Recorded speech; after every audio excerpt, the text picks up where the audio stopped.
또용주TV의 또용주입니다. 2024년 라리가 이적 시장의 주인공은 누구인가요? 맞습니다. 아틀레티코 마드리드입니다. 아틀레티코 마드리드는 2024년 여름 약 2억 유로를 투자해서 전력을 보강하는 데 성공을 했습니다. 정말로 뜨거운 여름을 보냈는데요. 보고 있자면 부럽기도 하고 기대가 되기도 합니다. 물론 라리가 우승 후보들은 나름대로 전력 보강에 성공을 했어요. 레알 마드리드는 엔드릭과 음바페를 영입했고요. 바르셀로나는 올모를 영입하고 니코 영입에 대한 미련을 거두지 못하고 있죠. 그리고 타 팀들도 나름대로 성적을 거두기 위해서 전력 보강에 힘썼습니다. 그럼에도 이번 여름의 주인공은 아틀레티코 마드리드죠. 그만큼 선수단의 변화가 큰 가운데 투자가 이루어졌고 공수에 걸쳐서 전력을 대폭 상승시켰습니다. 아틀레티코 마드리드는 라리가 우승을 향해서 전진할 생각이고요. 챔피언스 리그에서도 우승하기 위해서 노력할 것으로 보입니다. 자, 그러면 아틀레티코 마드리드는 왜 이렇게 여름에 영입 보강에 힘을 쏟았을까요? 그리고 어떻게 이렇게 영입 보강에 성공할 수 있었을까요? 한번 알아보는 시간을 갖도록 하겠습니다. 여러분 함께 가시죠. Let's go! 아틀레티코 마드리드의 여름 이적 시장에서의 행보를 알아보기 전에 그 배경에 대해서 먼저 알아볼 필요성이 있죠. 아틀레티코 마드리드는 시메오네 감독이 지휘봉 잡고 나서 전성기를 구가하고 있습니다. 2000년대 초반에 승격한 다음에는 중위권에 머물렀지만은 시메오네 감독이 지휘봉 잡고 나서는 우승 후보로 부상했잖아요. 그리고 시메오네 감독 밑에서 라리가 우승 2회를 포함해서 다양한 무대에서 우승 트로피를 들어 올렸습니다. 물론 챔피언스 리그에서는 우승하지 못했죠. 결승전에 2차례나 진출했지만 레알 마드리드를 넘어서지는 못했습니다. 사실 아틀레티코 마드리드의 전술하면은 4-4-2 바탕의 두 줄 수비, 빠른 역습을 떠오르시는 분이 굉장히 많습니다. 하지만은 2022-23 시즌 후반기부터는 3-5-2 바탕의 공격적인 전술을 쓰고 있고요. 그러면서 상대를 제압하는 힘이 더 올라갔죠. 특히 2022-23 시즌 후반기에는 파죽지세의 모습을 보여주면서 라리가 3위를 기록했습니다. 2위 레알 마드리드하고는 승점 1점 차였는데 전반기 성적이 받쳐줬다면 더 좋은 성적을 거둘 수도 있었겠죠. 그렇기 때문에 지난 시즌 아틀레티코 마드리드에 대한 기대감이 높았던 것이 사실입니다. 하지만 문제를 노출하고 말았죠. 지로나의 돌풍이 있었다 할지라도 아틀레티코 마드리드가 4위에 머문 건 아쉽습니다. 챔피언스 리그도 그렇고 코파델레이도 마찬가지예요. 챔피언스 리그 8강에서 도르트문트에게 발목을 잡혔는데 충분히 4강에 갈 수 있었거든요. 그렇지만은 원정에서 대패를 당하면서 결국은 8강에 머물렀고요. 코파델레이 8강에서도 아틀레티코 클루브에게 패배하면서 결국 탈락하고 말았습니다. 사실 아틀레티코 마드리드는 지난 시즌 공수에서 문제를 노출했습니다.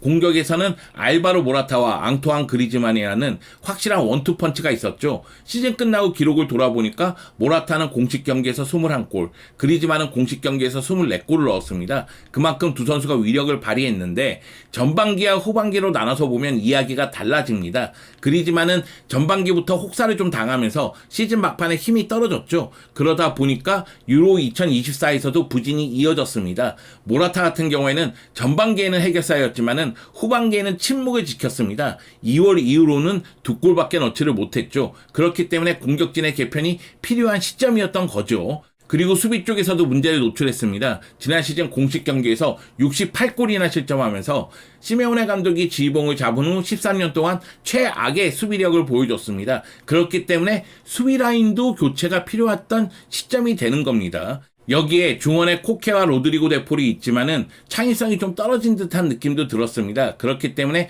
창의력이 뛰어난 미드필더가 필요했던 것도 사실이었거든요. 그러다 보니까 아틀레티코 마드리드는 지난 시즌 원하는 성적을 거두지 못하게 됐고요. 그 결과 이번 여름에 대대적인 변화를 꾀할 수밖에 없게 됐습니다. 그런데 총알이 있어야지만 전쟁에 나갈 수가 있잖아요. 아틀레티코 마드리드는 총알이 충분한가? 충분했습니다. 아틀레티코 마드리드는 추가 채권을 발행하면서 7천만 유로 정도를 조달할 수 있게 됐고 피파 클럽 월드컵에 참가하면서 5천만 유로를 수령할 수 있게 됐습니다. 여기다가 선수 이적을 통한 소득도 적지 않을 것으로 보입니다. 알바로 모라타를 AC 밀란으로 이적시키면서 1,300만 유로, 세인지를 페네르바체로 이적시키면서 850만 유로의 소득을 올린 상태입니다. 그리고 오모로디온, 주앙 팰리스, 앙헬 코레아 등도 이적시킬 계획이 있으니까 이적에 의한 소득은 더욱더 올라갈 것으로 보이고요. 그렇기 때문에 아틀레티코 마드리드는 이번 여름에 거금을 투자하면서 선수를 영입할 수 있었던 겁니다. 일단 나간 선수를 돌아보자면 언급했다시피 모라타와 세인지가 나갔고요. 그리고 데파이, 사울리게스, 에르모소, 사비치, 비톨로, 가브리엘 파울리스타 등이 나갔습니다. 이 중에서 아쉬운 선수는 에르모소밖에 없죠. 사실 데파이와 모라타는 언급했다시피 만족할 만한 득점력을 보여주지 못했고요. 그리고 사비치는 이제 나이가 들었잖아요. 그리고 사울리게스 같은 경우에는 고액 연봉을 받음에도 불구하고 기대만큼 활약을 못해줬고, 비톨로는 있는지도 몰랐어요. 어디 창고 속에 숨어 있었나? 어디 있었는지 모르겠습니다. 부상으로 인해서 계속해서 전력에서 제외된 상태였으니까요. 그리고 가브리엘 파울리스타와 세인지 같은 경우에는 전력 외로 보면 되겠죠. 그런 측면에서 에르모소가 떠난 것을 제외하면은 나름대로 정리를 잘했다고 보면 되겠습니다.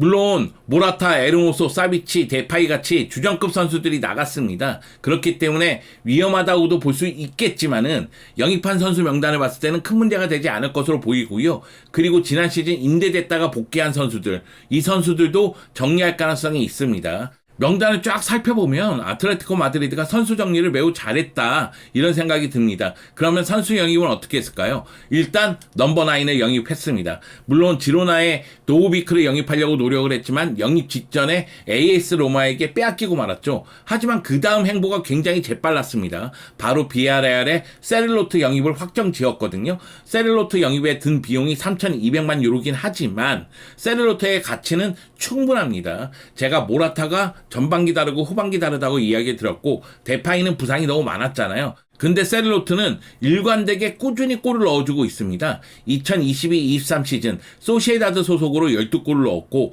지난 시즌 비아레알 소속으로 23골을 넣으면서 도우비크 다음으로 득점 2위를 차지했습니다. 제가 도우비크 관련된 영상 찍으면서 그런 이야기를 한 기억이 나는데, 아틀레티코 마드리드는 측면 공격을 통해서 공격을 전개하는 횟수가 적지 않기 때문에 측면 쪽의 크로스를 전방에서 해결할 수 있는 자원이 필요하다. 즉 고공장력을 갖고 있는 스트라이커가 와야 된다고 말씀을 드렸고, 셀로트 같은 경우에는 지난 시즌 라리가에서 헤더골을 가장 많이 넣었습니다. 7골을 넣었거든요. 그만큼 측면 크로스를 골로 연결하는데 또는 도움으로 연결하는데 능력이 있다고 보면 되겠습니다. 그렇기 때문에 아틀레티코 마드리드가 셀로트를 영입한 거는 이거는 정말 기대되는 영입이다, 이런 생각이 들 수밖에 없죠. 모라타, 데파이 필요 없어. 세를로트가 제 역할을 해줄 겁니다. 그렇기 때문에 세를로트에 대한 기대감이 매우 높은 상황이고요. 세를로트 같은 경우에는 이 클럽과 팬들을 정말 좋아한다, 꿈만 같다는 이야기를 했고, 시메오네 감독은 세를로트에 대해서 우리가 찾던 강렬함과 득점력을 갖고 있다는 이야기를 했습니다. 세를로트 기대돼요, 기대돼. 라리가를 정복하기 위해서는 최전방에 확실한 스트라이커가 있어야 되잖아요. 아틀레티코 마드리드가 시메오네 감독이 부임한 다음에 우승 트로피를 들어 올릴 때 리그에서는 디에고 코스타가 있었고 루이스 수아레스가 있었습니다. 그리고 다른 무대에서는 라다멜 팔카오를 비롯해서 정말 쟁쟁한 스트라이커들이 있었죠. 그런 점을 고려했을 때 세를로트의 영입은 긍정적이다, 분명히 효과를 볼 것이다, 이런 생각이 듭니다. 아틀레티코 마드리드는 공격만 보강한 건 아니죠. 르노르망을 영입하면서 수비도 보강을 했습니다. 소시에다드에서 르노르망의 활약을 봤을 때는 이종료 3,450만 유로? 저는 거품이 껴있다는 생각은 안 들어요. 르노르망은 그만큼 안정감을 유지하는 수비수거든요. 지난 시즌 같은 경우에도 소시에다드에서 43경기 출전해서 2골을 넣었고요. 그리고 유로 2024에서 스페인 대표팀 주전 수비수로 활약을 했잖아요. 그렇기 때문에 르노르망의 가치는 평가절하할 이유는 없다는 전 생각이 들어요. 여기다가 아틀레티코 마드리드가 에르모소와 사비치를 정리했잖아요. 그 공간을 메울 필요성이 있었거든요. 물론 왼발 센터백이 필요하긴 하지만 르노르망이 오른발 센터백이니까 르노르망이 어떤 역할을 할지는 좀 봐야 되겠습니다. 르노르망 같은 경우에는 유벤투스하고 프리시즌 경기에 출전하면서 나름대로 합격점을 받았습니다. 그 경기 이후에 정말 메트로폴리타노에서 뛰고 싶다고 이야기를 하면서 아틀레티코 마드리드로 이적한 부분에 대해서 만족감을 드러냈습니다. 이뿐만이 아니죠. 아직 끝나지 않았습니다. 가장 놀라운 이적은 훌리안 알바레스하고 코너 갤러거예요. 아직까지 공식적으로 발표가 되지 않았지만은 시간 문제로 보이거든요. 코너 갤러거는 이미 팀 훈련에 참여를 하고 있고요. 훌리안 알바레스는 이비자에서 휴가를 즐긴 다음에 오늘 팀에 합류를 했습니다. 그렇기 때문에 공식적인 발표를 납두고 있는 상황입니다. 훌리안 알바레스의 영입은 굉장히 놀랍죠. 훌리안 알바레스가 맨시티를 떠나고 싶다고 이야기를 했고, 그 가운데 아틀레티코 마드리드가 적극성을 띠면서 훌리안 알바레스를 영입하는 데 성공을 했습니다. 이적료가 7,500만 유로 플러스 2천만 유로라고 하더라고요. 이적료는 정말로 높은데 그 가치를 해줘야 됩니다. 그 가치를 못 해준다면 이건 문제가 크게 발생할 수 있다는 거죠. 지난 시즌 맨시티에서 54경기 출전해서 19골 13개의 도움을 기록했습니다. 그리고 카타르 월드컵 우승 멤버이자 이번 2024 코파 아메리카 우승 멤버죠.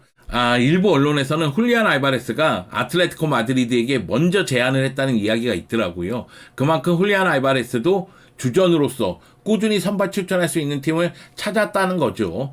저는 훌리안 알바레스만 영입했다면 위험 요소가 많다고 이야기했을 것 같습니다. 그런데 세르로트를 영입했거든요. 그러면 훌리안 알바레스도 좋은 영입이라는 생각이 들어요. 왜냐하면 세르로트 자리에서도 그리즈만 자리에서도 뛸 수가 있고 이 두 명과도 공존이 가능합니다. 그렇기 때문에 훌리안 알바레스를 활용할 수 있는 방법이 많아진다는 거죠. 그리고 훌리안 알바레스 같은 경우에도 세르로토가 득점을 책임지기 때문에 득점에 대한 부담감을 좀 덜어놓을 수가 있어요. 그런 측면에서 훌리안 알바레스가 아틀레티코 마드리드에서 좋은 활약을 펼칠 가능성이 더 높아진다는 생각이 듭니다. 코너 갤러거의 영입도 굉장히 시끄러웠죠. 아틀레티코 마드리드가 첼시의 코너 갤러거와 발렌시아의 하비게라 중에서 누구를 영입할지에 대한 관심이 굉장히 뜨거웠는데 하비게라 영입 직전까지 갔다가 무산됐습니다. 그러면서 이제 코너 갤러거 영입을 확정 지었는데 코너 갤러거의 기동력, 활동량, 압박 능력 여기다가 공격 전개 능력까지 고려했을 때는 야 이건 진짜 좋은 영입이다 이런 느낌이 들더라고요. 제가 지금 아틀레티코 마드리드가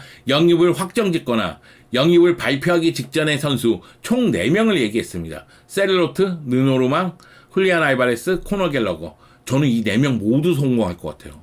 이 4명이 모두 좋습니다.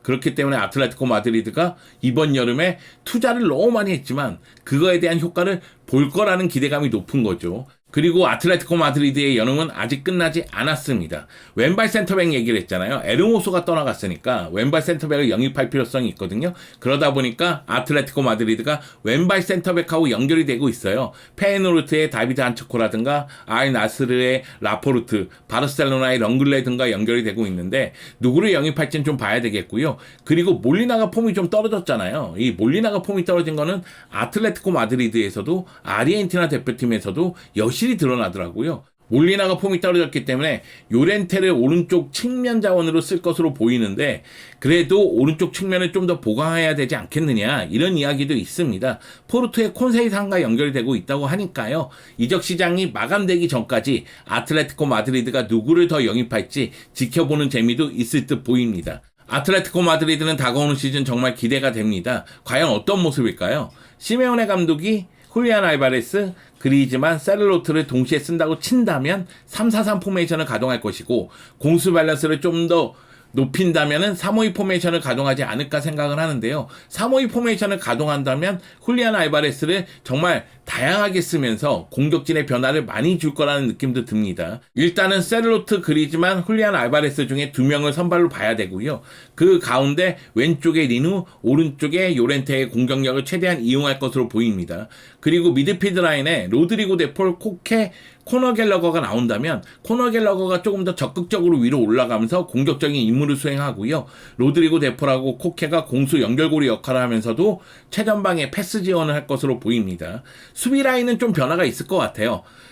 왼발 센터백을 누굴 영입할지는 좀 봐야 되겠지만 일단 르노르망 빛에 히메네스가 나올 가능성이 있습니다. 히메네스가 부상이 잦으니까 히메네스 자리에 르노르망이 뛰고 왼쪽 자리에 새로운 왼발 센터백을 기용할 수도 있겠죠. 일단 빌드업은 비첼이 책임지겠지만 르노르망 같은 경우에도 빌드업 능력이 있고 전진 능력이 있으니까요. 그 점을 이용할 것으로 보입니다. 이렇게 보기만 해도 강인함이 느껴집니다. 세르로트가 지난 시즌만큼 골을 넣어주고 훌리안 알바레스가 다양한 위치에서 기대에 부응해준다면 공격의 파괴력은 훨씬 더 높아질 것으로 보이고요. 수비도 늘 오르막이 가세했기 때문에 나름대로 안정감이 높아질 것이라는 기대감이 있습니다. 아틀레티코 마드리드가 이 정도로 돈을 쓰고 전력을 보강했다면 목표는 당연히 라리가 우승입니다.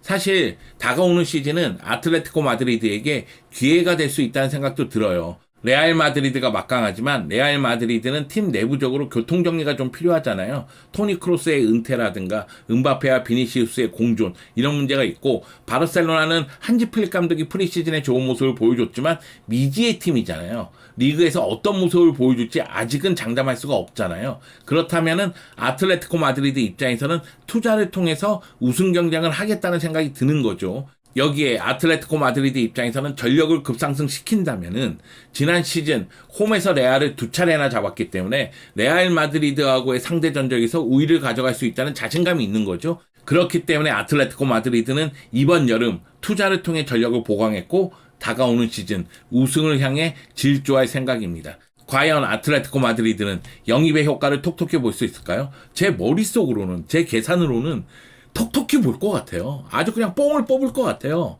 그런데 축구는 진짜 모르잖아요. 알 수가 없잖아요. 뛰는 걸 봐야 하지만 이야기할 수가 있잖아요. 그렇기 때문에 시메오네 감독의 어깨가 더 무겁지 않나, 그런 생각이 듭니다. 아틀레티코 마드리드 이번이 기회일 수 있습니다. 투자가 이루어졌고 이 투자를 바탕으로 해서 전력이 보강됐습니다. 그러면 성적을 내야죠. 그렇다면 아틀레티코 마드리드는 클럽으로서, 팀으로서 또다시 발전하는 모습을 보여줄 수 있을 겁니다. 아틀레티코 마드리드 이번 시즌 기대됩니다.